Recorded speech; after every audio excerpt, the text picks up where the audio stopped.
ডানে বামে সব দিকে কিন্তু এটা মুভিং হবে। এই বাচ্চাদের জন্য R1 বাইক নিয়ে আসছি 2024-এর ভার্সন ড্রাগন মাথা। দেখেন এখানে কিন্তু এলইডি লাইট সহ যেটা। আর এই বাইক 150 কেজি ওয়েট নেয়।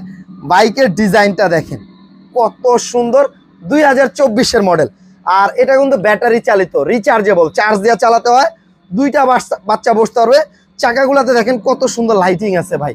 আর এইটা অনায়াসে 150 কেজি ওয়েট নেবে। আমি একটু চালায় দেখাই, তাহলে আপনারা বুঝতে পারবেন। এই যে দেখেন ডানে বামে সব দিকে কিন্তু এটা মুভিং হবে। আবার গাড়িটা ব্যাগে দিব, গাড়ি থেকে নামতে হবে না, অটোমেটিকলি কিন্তু গাড়িটা পিছে চলে আসবে।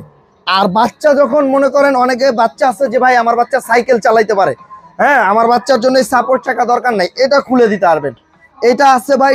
সাপোর্ট চাকাটা রাখার কারণ হলো অনেক সময় অনেকে ছোট বাচ্চা থাকে, তাদের জন্য এই চাকাটা। আর যারা বাচ্চা বড় সাইকেল চালাইতে পারে, তাহলে এটা খুলে দিবেন। দুই